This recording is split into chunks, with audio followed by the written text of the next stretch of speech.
तो बच्चों आज हम लोग एक और न्यूमेरिकल के बारे में डिस्कस करेंगे जो लेंस का है और क्लास 10 फिजिक्स का है, लाइट चैप्टर। ठीक है, तो इसमें देखिए क्या पूछा गया है कि determine how far an object must be placed in front of converging lens of focal length 10 centimeter in order to produce an erect image of linear magnification.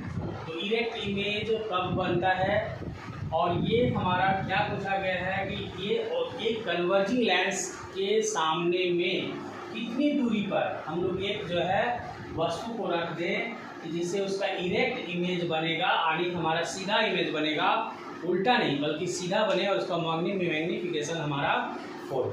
तो देखिए सबसे पहले जो है ना, तो हम लोगों का ये पता चला कि जो टाइप्स ऑफ लेंस है वो हम लोग का क्या है, टाइप्स ऑफ लेंस हम लोग का क्या है, कन्वेक्स लेंस। क्योंकि कन्वर्जिंग लेंस जो होता है वो कन्वेक्स लेंस ही होता है ना। तो दूसरी बात क्या पूछा,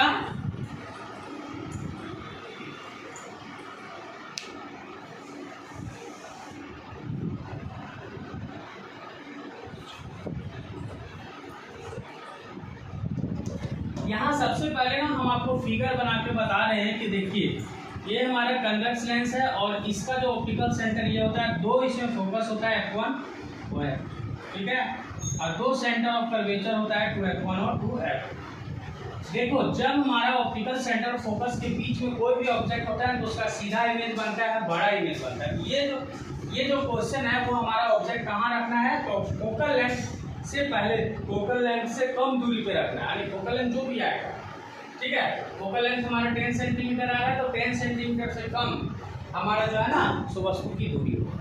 अब न्यूमेरिकली अगर इसको हम बनाते हैं, फिर बाद में हम इसको फिगर में ड्रॉ कर देंगे, तो पहले आइए न्यूमेरिकली इसको कैसे बनाएंगे वो देखिए, इसका ही वस्तु की दूरी कैसे निकालेंगे। इसके लिए ना हम लोग के पास दो डेटा दिया हुआ है, पहला फोकल लेंथ दिया है, तो आपको याद रखना है कि देखिए यहाँ पर आपको एक चीज़ बता देते हैं, जैसे ये कन्वेक्स लेंस है, ये ऑप्टिकल सेंटर मेरा ये F1 हुआ, ये F2 हुआ, दो फोकस होता है इसमें और दो सेंटर ऑफ कर्वेचर होता है, ठीक है। अब इसमें जो है ना, जैसे हमारा कोई भी ऑब्जेक्ट इधर होता है तो फोकस आफ्टर रिफ्रैक्शन जो फोकस बनता है वो हमारा राइट हैंड साइड में बनता है। राइट हैंड साइड में जो भी चीज़ें लेते हैं वो हम लोग पॉजिटिव लेते हैं और लेफ्ट हैंड साइड में जो भी चीज़ें रखते हैं वो हम लोग को नेगेटिव रखते हैं, ठीक है। तो अब हम लोग क्या करेंगे, जैसे यहाँ पर देखिए मैग्निफिकेशन जो है ना हम लोग का दिया है 4, और चूंकि इरेक्ट इमेज बनेगा तो ये +4 ही होगा, ठीक ना। दोनों सीधा, वस्तु भी हमारा अपवर्ड डायरेक्शन में है, इरेक्ट है, और इमेज भी इरेक्ट है। यहाँ पे क्या बोला देख लीजिए, इरेक्ट इमेज बनाए, वस्तु तो हम लोग इरेक्ट रखते ही है और इमेज भी इरेक्ट बनाए, तो इसलिए दोनों का प्लस होगा। तो हम लोग का यानी हाइट ऑफ इमेज और to the height of object, तो ये भी प्लस में है और ये भी प्लस में है, दोनों इरेक्ट है, इसलिए मैग्निफिकेशन +4 ही आएगा, ठीक है। अब दूसरी बात क्या है ना कि यहाँ पे फोकल लेंथ हम लोग का दिया हुआ है कितना 10। तो देखिए एक तरीके से ये भी समझना है कि ये जो है ना, तो इसका एक और फार्मूला होता है V/U, यानी वस्तु की ये इमेज की दूरी, यानी ये क्या है, distance of image from optical centre और distance of object from optical centre. तो ये आपका जो है यहाँ पे +4 हो गया। अब V = हम लोग क्या करेंगे, 4U लिख के छोड़ देंगे, ठीक है। अब यहाँ के बाद हम लोग क्या करेंगे, लेंस फार्मूला यूज करेंगे। लेंस फार्मूला क्यों यूज करेंगे, ताकि हम लोग ना वस्तु की दूरी को निकाल सकें। तो देखिए हम लोग क्या है ना, हम लोग के पास एक फार्मूला दिया हुआ था, हम लोग के पास एक ऑलरेडी फार्मूला है, उसका हम लोग इस्तेमाल करेंगे। अब क्वेश्चन चूंकि हम लोग समझ चुके हैं तो क्वेश्चन को हम लोग इरेज कर देते हैं। फोकल लेंथ जो हम लोग का 10 सेंटीमीटर दिया हुआ है, तो हम लोग ना इसका इस्तेमाल करते हैं लेंस फार्मूला का। लेंस फार्मूला क्या है, यूजिंग लेंस फार्मूला, तो 1/v - 1/u = 1/f होता है लेंस फार्मूला। इसका इस्तेमाल करेंगे यहाँ पे 1/v, तो v को एज इट इज छोड़ देंगे, u के जगह में हम लोग क्या डाल देंगे, देखिए v = हम लोग का 4u है ना, तो v = 4u है, तो यहाँ पे 4u लिख देते हैं और यहाँ u रखेंगे, और ये इसका जो वैल्यू है वो 10 होगा और वो भी +10 होगा, क्योंकि हम लोग ऑब्जेक्ट इधर रखते हैं, आफ्टर रिफ्रैक्शन फोकस से पास होती है, तो फोकल लेंथ इधर ही बनता है इसका, राइट हैंड साइड, ठीक है ना, इसलिए ये हम लोग का प्लस आ गया। अब चूंकि हम लोग v = 4u का इस्तेमाल हम लोग कर चुके हैं, तो ये भी हम लोग को इरेज कर देते हैं। अब यहाँ पे हम लोग को u का वैल्यू आराम से मिल जाएगा। देखिए यहाँ पे 4u का एलसीएम ले लेते हैं, तो यहाँ पे 1 हो गया, माइनस u को 4 से गुना करेंगे इक्वल टू 1/10 हो जाएगा। तो यहाँ पर हम लोग का -3/4u हो जाएगा इक्वल टू 1/10।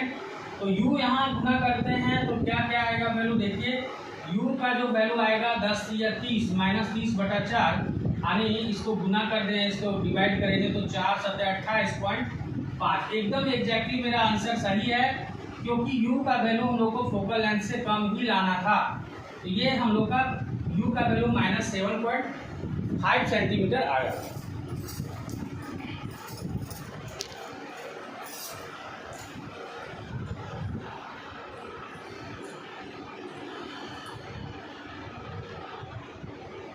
अब हम लोग क्या करेंगे ना कि इसका इमेज डायग्राम अगर बनाते, देखिए ये आपका 10 सेंटीमीटर है, ये 10 सेंटीमीटर है, ये हम लोग का यहाँ से यहाँ तक, तो ये भी 10 होगा और ये भी आपका 10 होगा और ये भी आपका 10 हो जाएगा।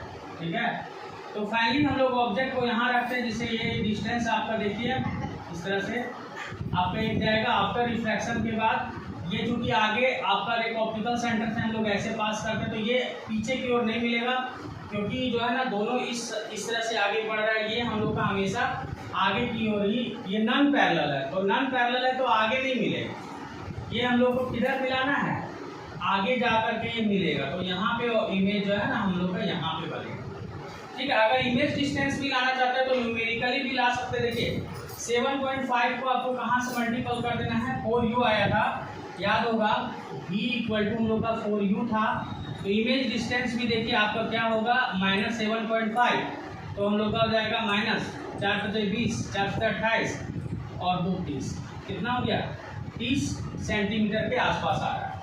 ठीक है, तो थोड़ा सा इमेज डायग्राम को और थोड़ा इम्प्रूव करके देखिए 30 है ना, तो लगभग आपका 10 और यहाँ पे मिलेगा, यानी इस जगह के आसपास ये मिलना चाहिए। तो यहाँ पे आप मिला दीजिए। थोड़ा सा हल्का सा ये एरर भी है, 10 यहाँ होगा, तो मान के लिए ये आप 10 रफ स्केच है, तो थोड़ा 10 10 20 10 30, तो 30 पे आपका क्या हुआ, इमेज मेरा बन गया। तो इमेज डायग्राम के अकॉर्डिंग भी मेरा ये सही है, और दोनों का माइनस में ही आएगा आंसर, माइनस ही आएगा, क्योंकि हम लोग का इमेज जो है तो लेफ्ट हैंड साइड में बना है और ऑब्जेक्ट भी रखे हैं लेफ्ट हैंड साइड में, इसलिए दोनों का हम लोग का नेगेटिव साइन आना भी चाहिए। तो इस तरह से ये कंप्लीट सॉल्यूशन हो गया बच्चों इस क्वेश्चन का। मिलते हैं नए वीडियो में नए क्वेश्चन के साथ, तब तक मेरे चैनल में आप बने रहें।